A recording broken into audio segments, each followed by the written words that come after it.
Now, when I first received the request to teach here this year,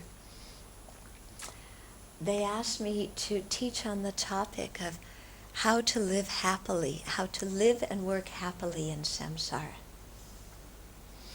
And I wrote back and I said, "Are you kidding? How can I give a talk on how to live and work happily in samsara? I could never look my teacher straight in the eye if I gave a talk with that title." Why? Because the nature of samsara is dukkha, unsatisfactory. Yeah. There's no way to live and work happily in samsara. You know, living and working happily in samsara is like the proverbial rabbit's horn that we talk about in Buddhism. Okay? Rabbit's horns, you know? Do they exist? Hello? Do they exist? No. Oh, good. Okay. Somebody's awake out there. So living and working happily in samsara also is like a rabbit's horn. Doesn't exist. No way to attain it. So then they changed the title, I think, to something like How to Live and Work in Samsara. So then I thought, well, I don't need to give a talk on that, because all we need to do is keep on doing what we've been doing since beginningless time.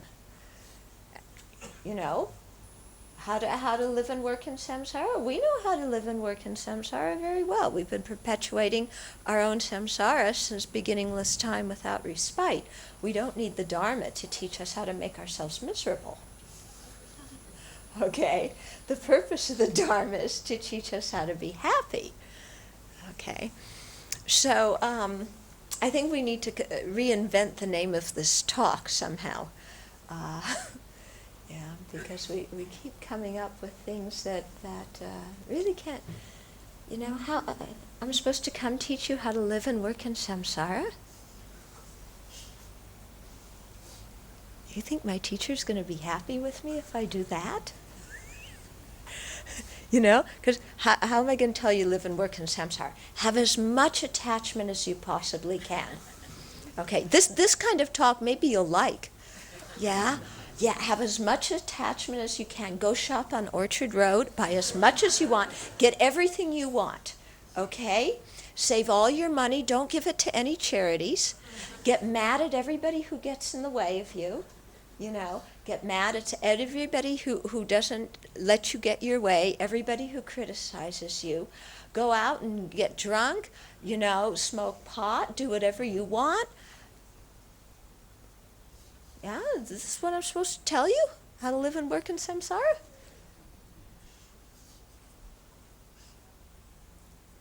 Am I supposed to tell you this? Hello?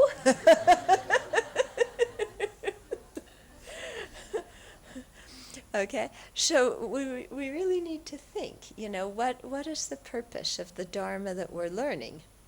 Yeah, is it just to tweak our samsara and make samsara a little bit better, you know, while we continue to live in it? Is that the purpose of the Dharma? Who says yes? Who says no? Who doesn't say anything because they're so attached to their reputation that they don't want to look like a fool if they say the wrong thing? Most of you should put your hands up. Okay.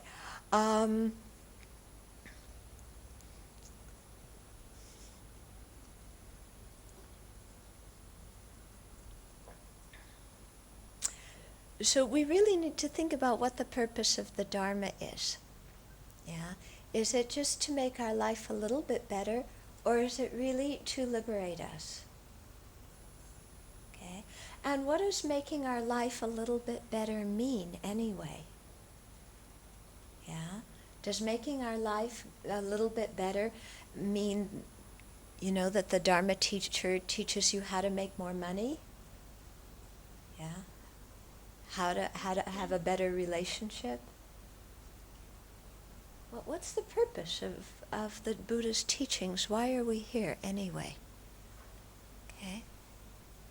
No? Are you here to get some kind of blessing? Should I take out my bottle of water? Om Sarva Tata Kata, give you some kind of blessing, sprinkle it, hit a drum, ring a bell, then everybody has a blessing? Is that what we're doing? Maybe for some people. I think it's important to really think, why did the Buddha spend 45 years of his life going around India giving Dharma talks? Why? What was his purpose? Okay. And so here's, where we really look inside, and where I think we have to be honest with ourselves about what the nature of our life is.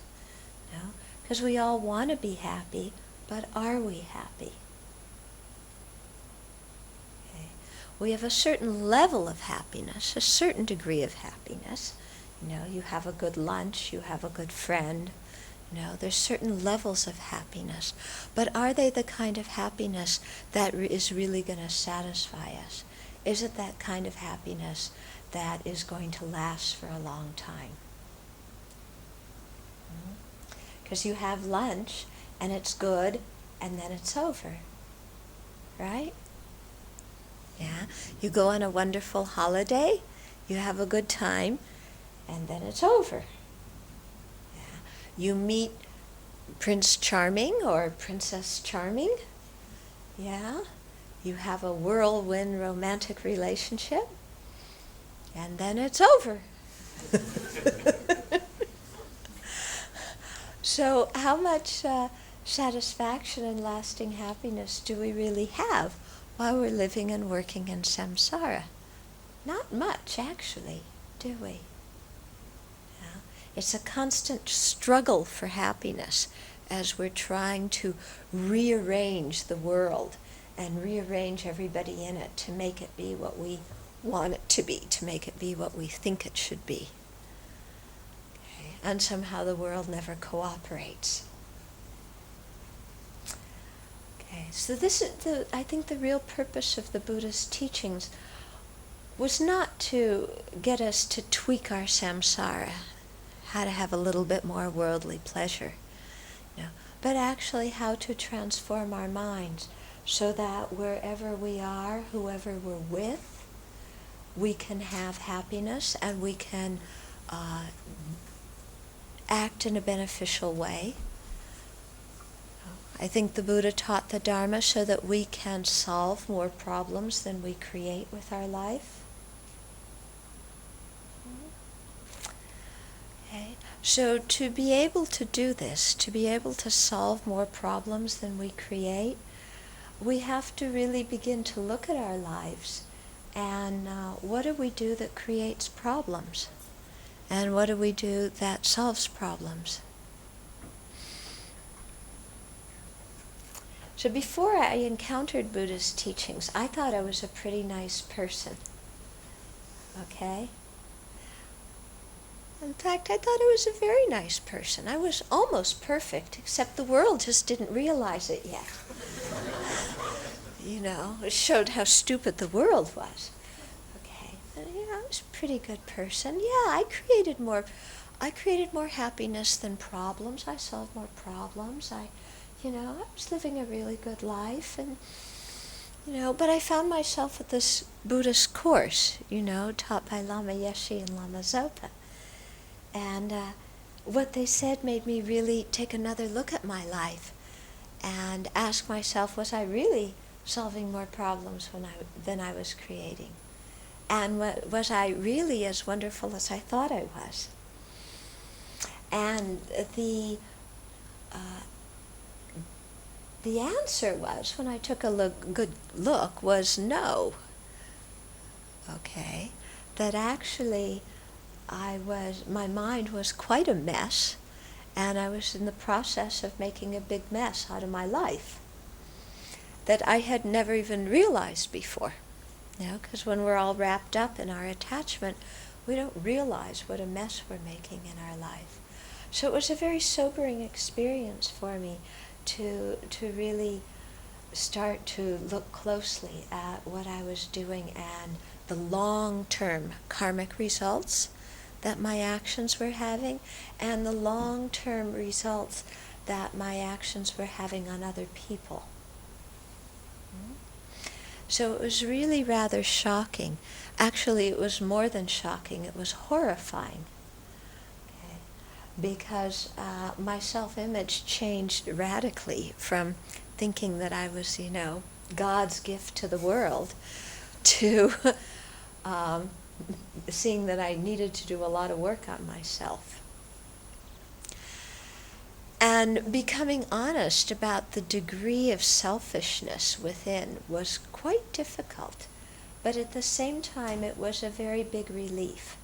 Because as long as we're trying to rationalize our actions and justify them and explain them away and cover up all of our negativities, then there's no possible way to ever get over them and do anything beneficial, because we're spending all of our energy in make-believe, not being honest with ourselves or with others.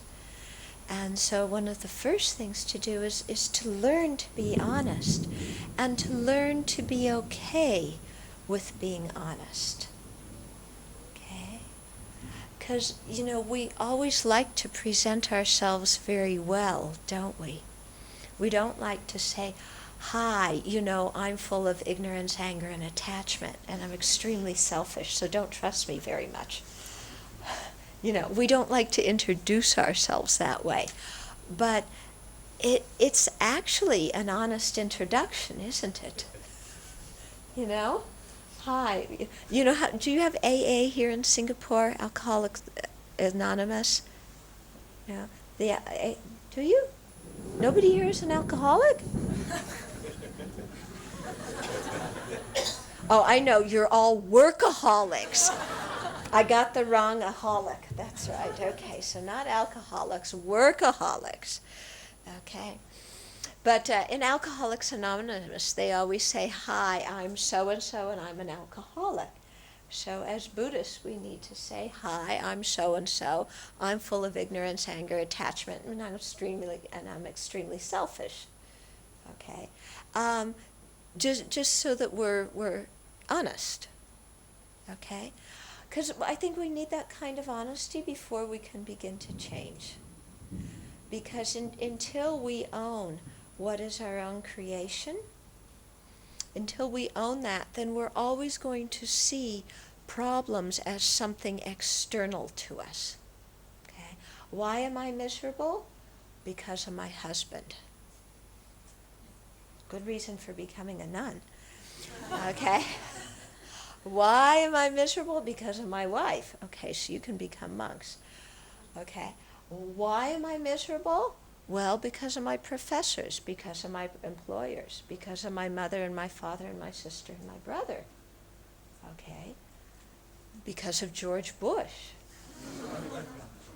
Well, I heard Singaporeans like him. Maybe I shouldn't say that. Well, I'm an American. I don't like him.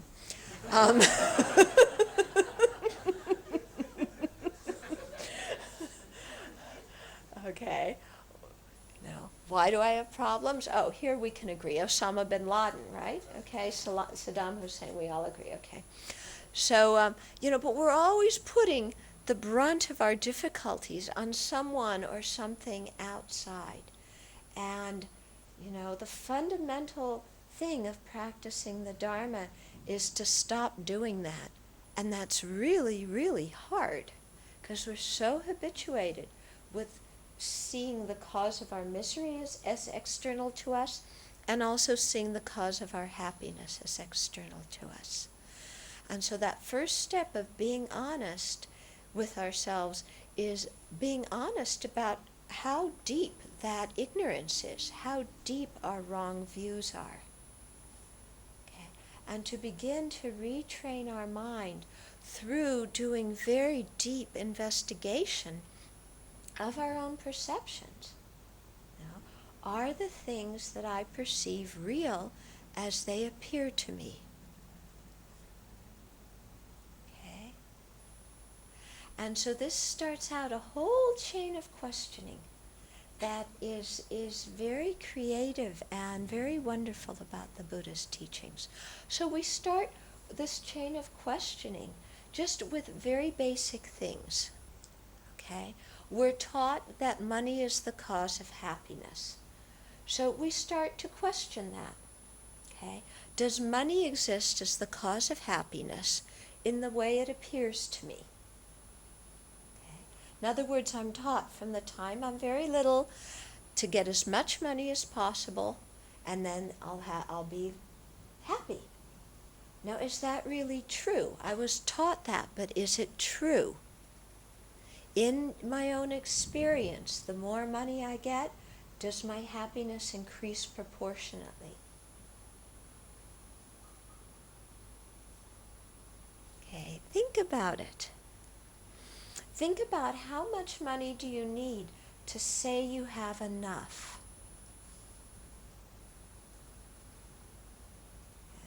Yeah. Even rich people need a little bit more. How much are you going to earn when you say, now I have enough? We'll never get to that amount. How much can you earn so you feel totally secure? Never reach that amount. First you say it's $1,000. You get 1,000, then still not secure, still not happy, still want to buy something more. So have to get something more. So then you work, then you get 10,000, 100,000, 1,000,000. No? Still no lasting happiness. And sometimes what you get when you make a lot of money is you get a lot of false friends who want to borrow your money. And you have a lot of relatives that you didn't know you had before. They all turn up, just as soon as you got a pay raise. Okay. So does, more money really bring more happiness? And if we're stingy and we hold on to our money, what does it do for the society that we live in? Okay? If everybody just took care of themselves and held on to their money and wasn't generous, would we live in a happy society? No, we'd live in quite a miserable society. Because if people don't share what they have, then you're going to have a lot of discontent and a lot of misery. And we can build ourselves our, little gates around our own house so that nobody comes and takes what we have. But how can we live with a peaceful heart when we're very stingy and we don't share what we have with other people? Could you live in society peacefully knowing that there were people starving in the streets? No.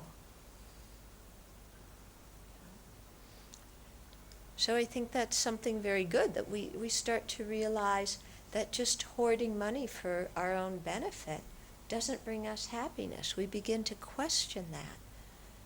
And that enables us to be more generous with our family, more generous with the poor and the needy and the sick. If we're generous in that way, then we can have a much happier society because people share. And the mind that takes delight in giving is actually a mind that's much happier than a mind that keeps everything for itself. Okay. So we might get a lot of money, and money's the cause of happiness, and I get all my money and I stuff it somewhere. You have robes, then you can stuff it, Just hold a lot of stuff here. It just looks like you got fat all of a sudden. And then it all falls out when you stand up because there's no pockets. But, it doesn't really bring the happiness that we thought it would. And learning, developing a mind that's generous, that takes delight in giving, brings a lot more happiness to us. Okay? So that's something we begin to question. Yeah? So we start taking out a lot of the conditioning that we've been raised with, and we start to question it and come to our own conclusions. Okay. For example, does making everybody in my family do what I want them to do, is that the cause of happiness? What do you think? Yeah. Superficially, it looks like it would bring us happiness, doesn't it? No. If I can just, make my husband or wife do this, if I can get my kids to do that, if I could make my parents do this, if I could rearrange everybody in my family so that they think differently, so that they have different jobs, so that they do this, so that they're the perfect family I want, then I'll be happy. Okay, that's one thought we have. And we start to rearrange everybody in our family. And they get quite upset with us. Okay. And they say, mind your own business. And then they give us advice about what to do. And we say to them, mind your own business. And so nobody accepts anybody else, and we all wind up living quite miserably together. So this view that we have of, if only I could change everybody in my family and make them do what I want them to do, then I'll be happy. No, that's not really true, because the more we try and coerce people and nag them and bug them and complain to them and complain about them, trying to get them to be different, the more unhappy they are. And the more unhappy we are. Whereas if we can really accept our family members and love them as they are, then there's a chance that we can live peacefully together with them. But as long as we're always nagging them and pestering them, family life is not going to be very happy. So do you see what I'm getting at when I say take out some of our assumptions, take out some of our beliefs, and see if they are really true? Mm-hmm. Question them. Ask ourselves. Some people think that when their health is bad, that then they have to be miserable. I have bad health, therefore my life has no purpose, therefore I've got to be miserable. Therefore, my health is bad, therefore I have the right to complain, and everybody has to listen to it. Don't we have that idea somewhere? Yeah? I don't feel well, so now I have the right to complain. Oh, good. Yeah. Let's get into my complaining mode. Complain. Oh, I hurt. Oh, this is wrong. And because my health is poor, everybody has to listen. Then everybody has to feel sorry for me. Then I'll be happy, right? Are you happy when you complain about your health and feel sorry for yourself? Anybody happy? No. Okay, we're not happy. Nobody else is happy. So that idea that, complaining will bring me happiness, or that my life is meaningless because I don't have good health, is that true? Is that true? No, I don't think that's a true belief at all. Now you might say, well, if I don't have my health, I can't do so many other things. So, I can't go to work, I can't make money. So maybe my life has no meaning. If I can't make money, what good am I? Well, from a Buddhist viewpoint, your life can be very meaningful even if your health is poor, or even if you're old. Okay? How do we make our life meaningful? By the way we think. Okay?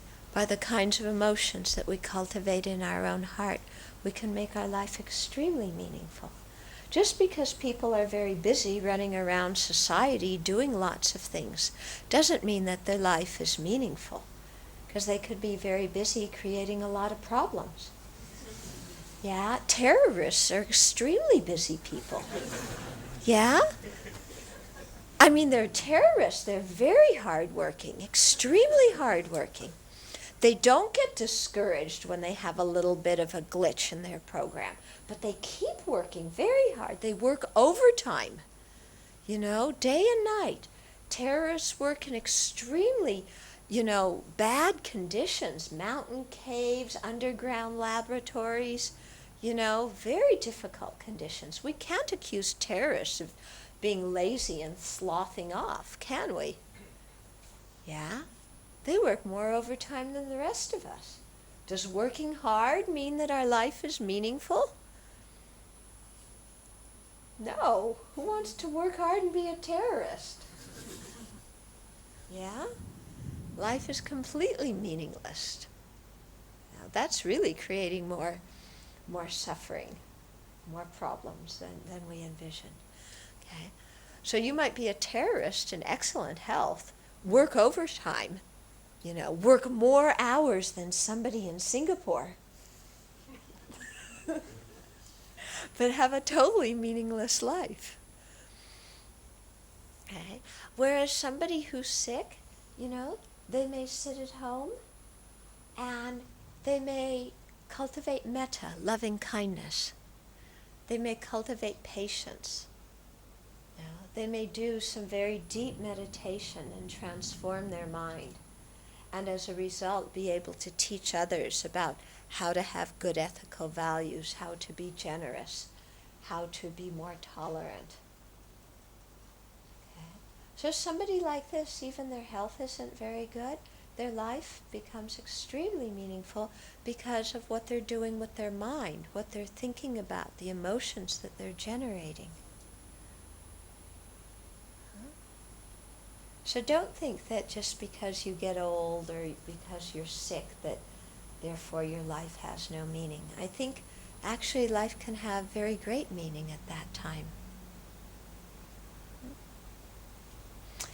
Okay, so that's another thing to start to question. And then the biggest thing that we actually need to question is, do things exist in the way that they appear to us to exist? Do things exist as external objects with their own essence out there? Or do things exist in relationship to our mind? Okay. So this brings us into the whole topic of selflessness or emptiness. How do things really exist? And before, when we were generating the motivation, I talked about how, so much of what we perceive is a hallucination, and yet we believe it as true. Okay? And that's because we just, how things appear to us, how we grasp them, they look so real as if they all had their own essence, their own nature. We relate to them in that way, and yet they don't exist that way at all. Yeah, they exist as dependent phenomena in relationship to the mind, in relationship to other things. So an analogy that is often used for emptiness is a reflection in a mirror. Okay? When you look at a reflection in the mirror, it looks like a real face, doesn't it? Yeah? Is there a real face in the mirror? No. But, when you're a baby, or when you're a little cat or a dog, you think that there's a face in the mirror, don't you? A little baby goes, oh, there's another little baby there, I'll go play. And they hit, and that little baby is flat and cold and hard. Okay? They don't realize that there's not a real face in the mirror. Okay? When we grow older, we begin to realize that. Okay? But still, sometimes, even though it's not a real face, we relate to the image in the mirror as if it were a real face. Because when we look in the mirror and we see pimples, ooh, I'm so ugly. We get really upset. Some people get so upset when they look in the mirror that they throw something at the mirror and break it. Okay, does that solve any problems? No. Okay, because there's no face in the mirror. What are you going to destroy? You're going to destroy your pimples by breaking the mirror? Okay. So it looks like a real face, but actually it's only an image. And it's an image that arose due to the coming together of many different factors. You have the mirror, you have a person in front of the mirror, you have there being light in the room, you have the mirror being free of dust and dirt. Depending on a lot of different circumstances, then the reflection appears in the mirror. So the reflection is something that exists dependently, but there's no real face in the mirror. Okay, so the reflection exists, but the face in the mirror doesn't exist. Another example that they didn't use in ancient India because they didn't have, but I think this is an excellent example, is a TV. Okay? When you play the TV, it looks like there's real people there.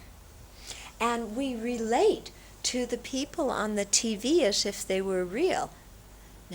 We're watching a movie, and boy kisses girl, and we go, ah, and then we watch the movie, and then there's a war, and they're beating each other up, and we go, oh, we relate to what's in the movie as if it were real. We can, a lot of emotions can come up when we're watching the movie or when we're watching the news. But are there real people there in the TV? No. So it's so funny, isn't it? Because there aren't real people there at all. And yet we relate to what we see in the TV as if they were really people. But there's no people anyway. If you open up the TV, you don't find, what is it? Richard Gere or somebody inside that little box in your living room. Okay? I don't know any movie stars. I only know Richard because he comes to Dharma teachings. But if you mention any other movie stars' names to me, I don't know, except Arnold Schwarzenegger, because he got elected governor. Oh, my goodness. Yeah, American politics are pretty weird. Okay. But aside from that, I don't know anything about movie stars. Anyway, we relate to these figures in the TV as if they were real, when there's no people there. But we can get quite emotional about something that isn't even real. It's kind of ridiculous, isn't it? How emotional that we get when we watch, a TV program. Because it isn't even happening. And so in the same way, what we perceive during the daytime, things don't exist in the way that they appear to us. Things that appear to us to have their own essence, their own nature from their own side. But do they, when we start to examine, can we find something that is really the thing that has that name? Okay. So when we start to investigate the ultimate nature, when we're doing meditation on emptiness, we take a word and we start to investigate, what does that really refer to? Okay. We say that this is a clock. What really is the clock? What does the word clock really refer to? Okay. So if I start taking this clock apart, which I won't because somebody might get upset with me, but if we just mentally take it apart, yeah, is this back the clock? Is the front the clock? Are the two hands the clock? Is just the face with the numbers the clock? When we start to examine and try and find the thing that really is the clock, we can't find any final referent of the name clock. Any final thing that we can identify as the clock. Does that mean that there's no clock? No, there's a clock. Now you think I'm really crazy. First I say there's no clock, then I say there is a clock. Okay? There's no clock from the ultimate viewpoint. When we look for the ultimate nature of the clock, when we look for an object, a findable object, that the word clock ultimately refers to, there's nothing there. There's no clock. There's no clock that can be found. When we don't analyze, when we're just talking on the level of appearances and conventionalities and linguistics, how we use words, then we all look in this direction and we say there's a clock there. And we all understand that this is a clock and what it does. Okay? So those two things exist at the same time. Okay? At the same time, there is a clock, but there isn't a real clock. Okay? There's a clock that appears due to the collection of many different parts and due to us having the idea of a clock and giving it the name clock. But there's no clock that appears from the side of this object, radiating out clock nature. Okay. Well, so it's kind of easy talking about the clock, right? Nobody gets too upset talking about the clock. Okay. Let's talk about ourselves. What about me? Okay, now we're getting into something a little bit more interesting. Clock. Me? Okay. Now, I exist. We have that feeling very strongly, don't we? Me. I want this. You know how when that mind comes up? Yeah, we have it 10 gazillion times a day. I want this. And the I feels so strong, doesn't it? I want. Or we say, I need. Yeah, because I want isn't so polite. So we say, I need. And it sounds more like we really have to have it. But we're still wanting it. It's not really a need, because we can't discriminate between needs and wants. But anyway, there's a real I that's in the middle of that. Or there's an I don't want. Yeah, an I don't like. Get this away from me. I can't stand it. Okay. And we never doubt that I. Okay, that I that says I want or I don't like. Do we ever investigate that I? Who is it? Who is it? What is it? When we have, remember a time when you had that thought so strongly, I want. Now, recall something that you wanted, really strong. I want. I have to have. Who is that I?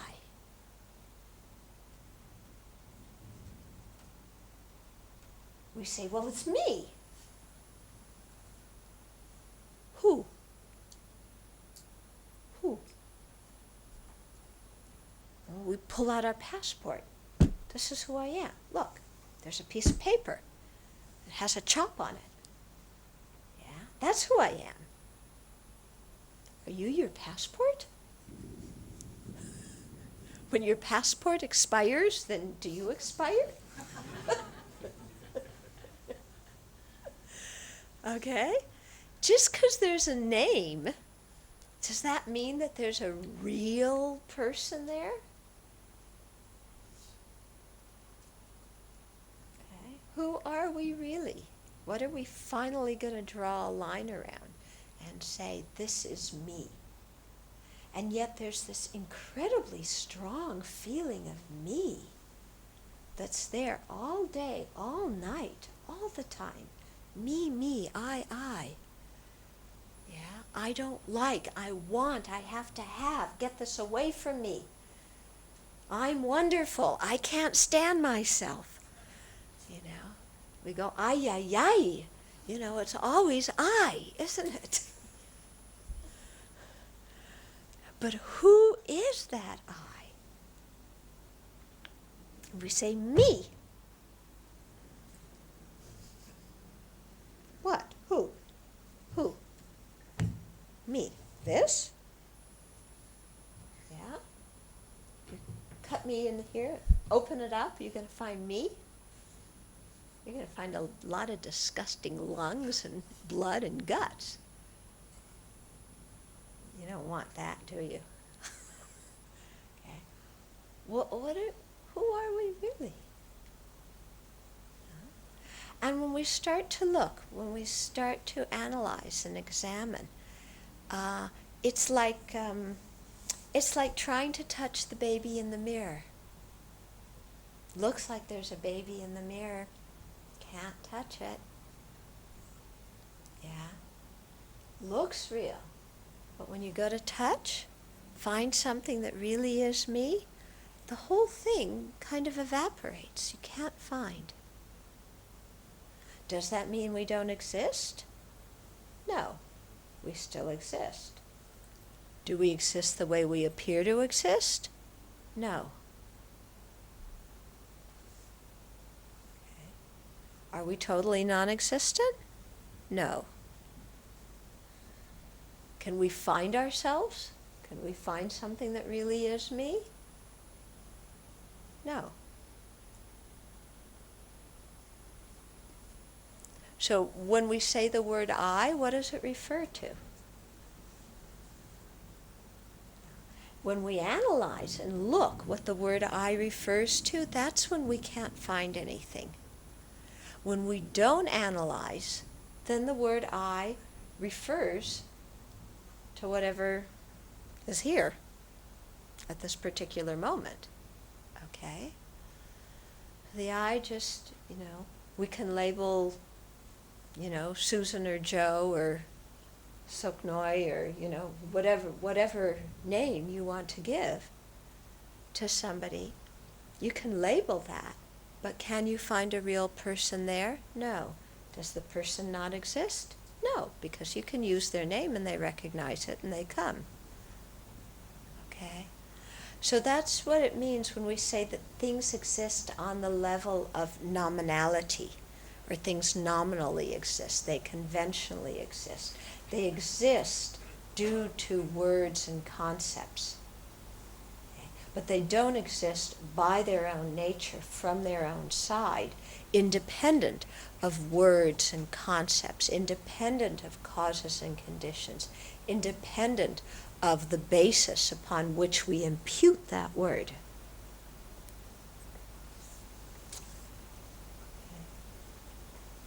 So that's another level of reality, when I'm talking about questioning and chipping away and learning to be honest with ourselves. We just slowly start to dissect those things and keep asking questions. Do things function the way I was taught they'd function? Do things exist the way I was taught they exist? Do things exist in the way I just took for granted that they exist? So to really investigate. And through that, what we do is we are able to let go of our misconceptions and generate the correct view. And we're also able to generate a compassionate heart, because through this questioning we begin to see that cherishing others is the same as cherishing ourselves, that there's no real difference between it.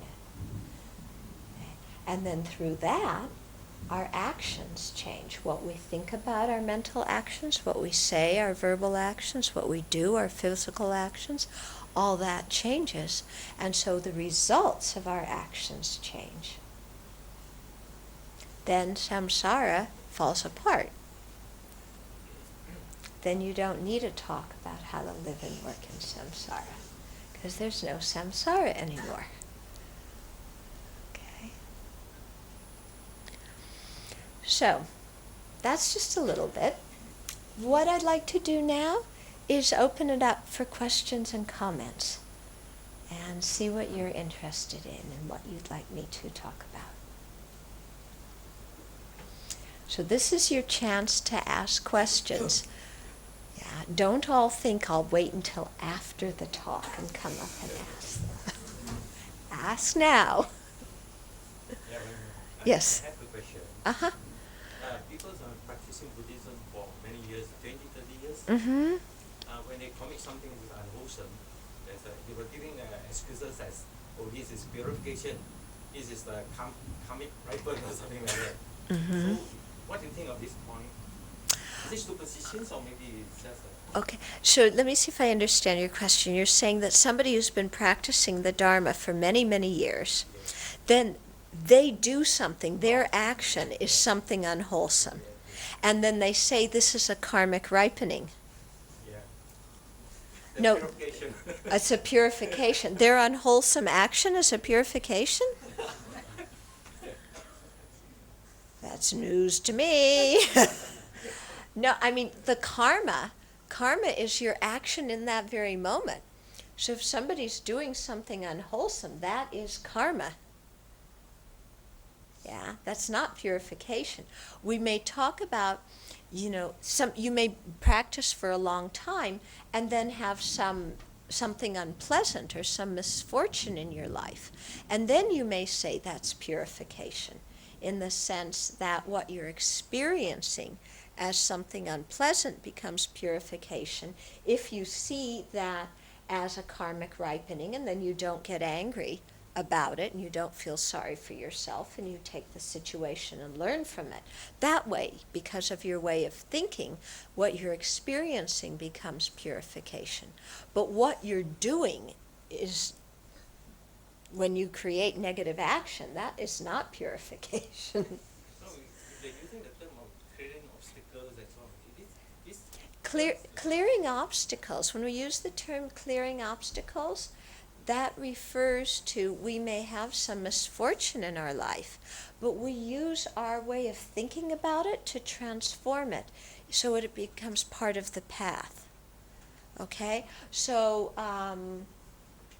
let's say I get sick and I can't go to Dharma teachings because I'm sick. Well, instead of saying, oh, look, there's this huge obstacle to my Dharma practice because I'm sick, I say, okay, I'm sick because I created some kind of negative karma in a past life, and it's ripening as the illness that I'm experiencing right now. So there's no reason to get angry because I'm sick, because it's due to my own negative actions in a previous life. So what I'm going to do is in the future not create any more negative actions that bring this result. And right now, while I'm sick, I'm going to do the taking and giving meditation and imagine taking on others' suffering and giving them my happiness.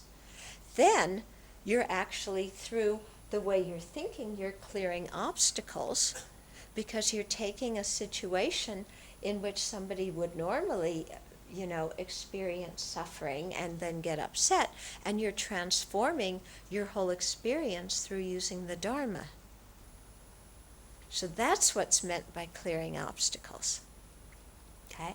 What's meant by purification is we might do some purification practice like Vajrasattva or 35 Buddhas or mandala offerings, something like this, making offerings. So we might do a purification practice that impedes the ripening of the negative karma that we've created in the past. Okay? Or we might pure, when we have an obstacle or some misfortune now, we might take that as purification, thinking that this karma that created this problem I have right now could have actually ripened in me being born in the hell realm for 15 million eons. And so rather than ripen like that, I got this problem now. Well, this problem now is really kind of easy. It's a cinch. I don't need to get bent out of shape. It certainly beats being born in the hell realm for, 15 million eons. So then, through the way that you're thinking about the problem, you take it as purification. Okay, is that clear about how the words are used? Yeah. When somebody creates negative action, it's negative action, that's all. There's no way to paint it as anything else. Okay. Other questions? Yes. The I is not real. If the I is not real, it also implies the Buddha is not real. And the object of the Buddha, the Dhamma, and the Sangha is not real. And then what is real? Okay. So if the I isn't real, then it implies the Buddha isn't real. So that means the Buddha, Dharma, and Sangha aren't real. So what is real? Okay. If we define, and here I'm defining real in a special way, real means findable under analysis. Okay? Nothing is real in the sense that under ultimate analysis you can't find anything. So the Buddha is as unreal as we are. Okay. In fact,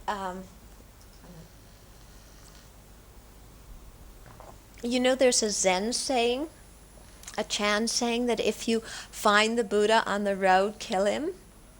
I think my way of interpreting that means that if you start thinking of the Buddha as truly existent, you have to kill that thought. Because even the Buddha doesn't exist independently from his own side, by his own nature. No, nor does the Dharma, nor does the Sangha. In the Heart Sutra, it says there is no suffering, origin, cessation, or path. Okay, cessation and path, those are the last two noble truths. Those are the Dharma refuge. When it says that there is no suffering, origin, cessation, or path, it means that not only is suffering non-inherently existent, but so is the cause of suffering non-inherently existent. So is the cessation of it. So is the path. In other words, we can't take the Buddha, Dharma, Sangha and reify them and make them into concrete, because everything in the universe is empty of inherent existence. Even emptiness is empty. If you start thinking of emptiness as some kind of solid reality, up there in the sky, as some independent absolute truth, then you've completely missed what emptiness is. Because emptiness also exists conventionally. It exists by being merely labeled. It exists dependent on other factors. Okay?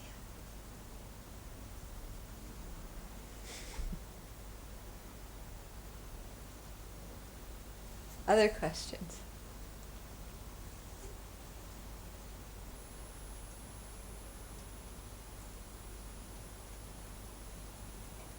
This is your chance. Don't line up afterwards with your own individual question, because then there will be 100 people standing here with their own question.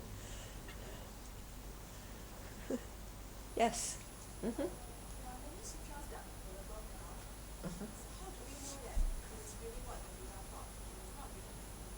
Okay.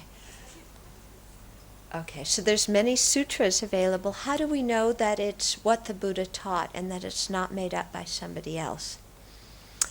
We just basically have to trust the tradition. Yeah? We just basically, until you have clairvoyant powers where you can, see the past and know that the Buddha spoke those, then you basically have to trust. It's like history books. Do you believe history books? Now I've got you. Yeah? We read history books. We believe in what's written in the history book. How do you know what's written in the history book is true? I majored in history. I got my degree in history at UCLA. You know what my conclusion is? History is basically gossip from a male viewpoint.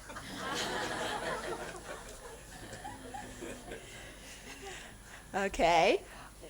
If it were women writing the books, there would be totally different things written in the history books. It wouldn't be all about war and money and conquest. Women would write about different things, wouldn't we? Yeah? Okay. And how do you know all this stuff that's written in the history? I mean, they rewrite the history books according to who's in power now. Don't they? Yeah? So do we believe what's in the history books? 100%. Should we? I'm not so sure. Okay.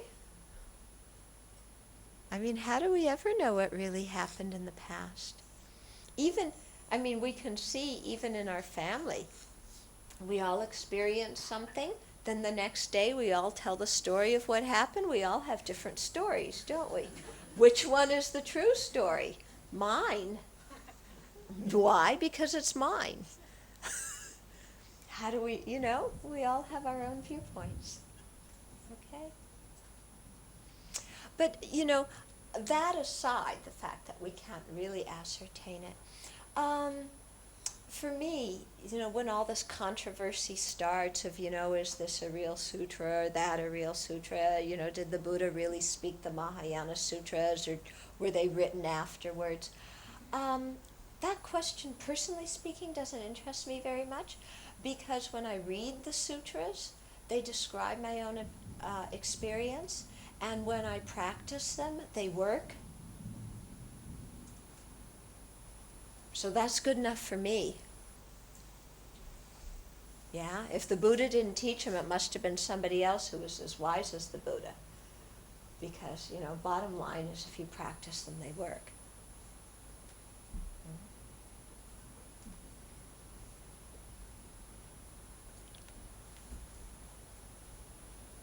Anything else?